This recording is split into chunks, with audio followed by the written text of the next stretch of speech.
आम आदमी पार्टी के प्रदेशाध्यक्ष व राज्यसभा सांसद सुशील गुप्ता ने हरियाणा में विधानसभा का चुनाव लड़ने के संकेत दिए। साथ ही कहा कि हरियाणा में आप पार्टी का सीएम चेहरा का फैसला पार्टी सुप्रीमो अरविंद केजरीवाल तय करेंगे। यह भी कहा कि आम आदमी पार्टी हरियाणा में विधानसभा की सभी सीटों पर चुनाव लड़ेगी और दिल्ली पंजाब के विकास का मुद्दा लेकर फील्ड में उतरेंगे। आप प्रदेशाध्यक्ष सुशील गुप्ता ने चरखी दादरी के बाढ़रा कस्बा में जनसभा को संबोधित किया और मीडिया से बातचीत की। सुशील गुप्ता ने सरकारी स्कूलों में शौचालयों व जर्जर भवनों पर कोर्ट द्वारा संज्ञान लेने पर कहा कि हरियाणा में कांग्रेस और भाजपा दोनों की सरकार शिक्षा के प्रति उदासीन रही है। कांग्रेस के राज में जो भ्रष्टाचार था वो भाजपा के राज में डबल हो गया है। आजादी के 75 साल बाद भी स्कूलों में बच्चों को टाट पर बैठकर पढ़ाई करनी पड़ रही है। यहाँ तक कि 20 किलोमीटर तक साइंस स्ट्रीम के स्कूल ही नहीं हैं। आप प्रदेशाध्यक्ष ने कहा कि हरियाणा में किसान कर्ज के नीचे दबता जा रहा है और भाजपा सरकार पोर्टल खेलती रहती है। जब फसल कट जाए तो खरीदते नहीं और खराब फसल का मुआवजा समय पर नहीं देते। भाजपा सरकार ने किसानों से धोखा किया है। MSP के नाम पर किसान आंदोलन खत्म करवाने के झूठे दावे किए थे। ऐसे में अब किसानों को मजबूरन दोबारा किसान आंदोलन के लिए सड़कों पर आना पड़ा। SYL को लेकर कहा कि हरियाणा में राजनीतिक पार्टियों ने इस मामले को सुलझाने की बजाय वोट के लिए मुद्दा बनाए रखा है। SYL पानी का बंटवारा प्रधानमंत्री करेंगे तो आप पार्टी इस मामले को सुलझाने में अग्रणी भूमिका निभाएगी। अनेकों लोगों ने आज आम आदमी पार्टी को ज्वाइन किया। हरियाणा के अंदर व्यवस्था बदलने की जरूरत है। 2 दिन पहले हरियाणा सरकार का एफिडेविट हाईकोर्ट के अंदर गया, जिसमें ये बताया गया कि हरियाणा के सरकारी स्कूलों में लगभग 1,500 से ऊपर सरकारी स्कूलों में शौचालय नहीं है। 500 से ऊपर सरकारी स्कूलों के अंदर पीने के पानी का कनेक्शन नहीं है। ऐसे ही 500 से ऊपर सरकारी स्कूलों में बिजली का कनेक्शन नहीं है। 8,000 से ऊपर क्लासरूम की भारी कमी है। 30,000 से ऊपर शिक्षकों की कमी है। आजादी के 75 साल बाद जब ये चांद पे पहुंचने की बात करते हैं, वहीं पे बच्चों को टाट पे बैठ के आज पढ़ना पड़ रहा है। 20-20 किलोमीटर तक साइंस स्ट्रीम के स्कूल नहीं है। हरियाणा के अंदर चाहे पहले कांग्रेस की सरकार रही, चाहे अब बीजेपी की सरकार है, स्कूली शिक्षा के प्रति ये उदासीन रहे हैं। भ्रष्टाचार और भ्रष्टाचार। कांग्रेस के राज के अंदर जो भ्रष्टाचार था, बीजेपी के राज के अंदर उससे डबल भ्रष्टाचार हो गया।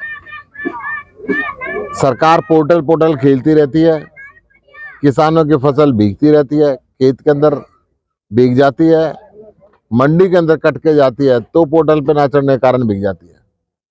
सरकार उस तरफ कोई ध्यान नहीं देती। किसान फिर से आंदोलन की राह पर हैं। पंचकुला में महापड़ाव डाला है MSP वगैरह दूसरी मांगों को लेकर, तो इस पर क्या कहेंगे? मैंने पहली बार पूरी दुनिया के अंदर ऐसा प्रधानमंत्री जिन्होंने आश्वासन दिया कि मैं MSP का कानून बनाऊंगा और संसद में एक शब्द भी नहीं आया गया। भारतीय जनता पार्टी की सरकार ने 750 से ऊपर किसानों ने जो शहादत दी, आज तक ना विधानसभा में ना संसद में शोक प्रस्ताव पारित नहीं किया गया। उल्टा इनके मंत्री ने थार गाड़ी किसानों के ऊपर चढ़ा दी। ये पोजीशन, किसानों के साथ ये बर्ताव हरियाणा के अंदर अच्छा नहीं है। विधानसभा चुनाव नजदीक हैं, तो क्या आम आदमी पार्टी CM को प्रोजेक्ट करके चुनाव लड़ेगी हरियाणा में? वो तो वक्त बताएगा। आम आदमी पार्टी 90 के 90 विधानसभा पर चुनाव लड़ रही है। दिल्ली जैसी और पंजाब जैसी सारी फैसिलिटी हरियाणा के अंदर देगी, चाहे वो फ्री बिजली की बात हो, चाहे फ्री पानी की बात हो, अच्छी शिक्षा की बात हो, अच्छी चिकित्सा की बात हो, महिलाओं के सम्मान की बात हो, जवान के सम्मान की बात हो, किसान के सम्मान की बात हो, बिना खर्ची पर्ची नौकरी की बात हो। ये सब मुद्दे जो हमने दिल्ली के अंदर हल किए वो हरियाणा में भी करें। आप भी हरियाणा से संबंध रखते हैं, हरियाणा में सक्रिय हैं, तो क्या आप भी विधानसभा का चुनाव हरियाणा से लड़ेंगे? ये पार्टी तय करेगी। मैंने ऐसा कोई मन नहीं बनाया। पार्टी ने मुझे जो जिम्मेदारी दे रखी है मैं उसको निभा रहा हूँ। अगर पार्टी कहेगी तो ये निर्णय अरविंद केजरीवाल जी का होगा। SYL को लेकर लगातार पंजाब सरकार को कोसा जा रहा है कि हरियाणा में तो पहले बीजेपी की सरकार थी, उस टाइम नहीं आ पाए, और अब जब पंजाब में वहाँ पर आम आदमी पार्टी की सरकार है, वो कोर्ट के आदेश के बाद अड़ंगा डाल रही है। देखिए, 50 साल से ये मुद्दा बना के रखे हुए। भारतीय जनता पार्टी की सरकार अकाली दल के साथ समझौते में पंजाब में भी रही, हरियाणा में भी रही और केंद्र में भी रही, एक समय तीनों, परंतु उन्होंने मुद्दा हल नहीं किया। कांग्रेस की सरकार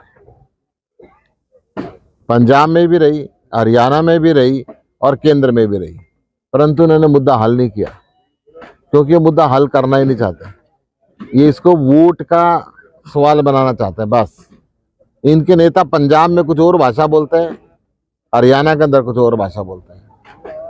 हमारी तरफ से अरविंद केजरीवाल जी और भगवंत मान जी दोनों हिसार के अंदर आए थे। उन्होंने स्पष्ट कहा था, पानी का बंटवारा करना प्रधानमंत्री का काम है, वो पानी का बंटवारा करे, हम उसको सम्मान देंगे। अगर पानी का बंटवारा करना प्रधानमंत्री जी को नहीं आता तो अरविंद जी ने कहा था कि मुझे चाय पे बुला लें, मैं उनको समझा दूंगा कैसे बांटना है, परंतु ना प्रधानमंत्री जी ने आज तक खुद किया ना बुलाया। अब सुप्रीम कोर्ट ने भी यही बात की है जो अरविंद केजरीवाल जी ने कहा था। सुप्रीम कोर्ट ने कहा है कि केंद्र सरकार दो राज्यों को लड़ा के तमाशा नहीं देख सकती, उनको ये बंटवारा करना पड़ेगा।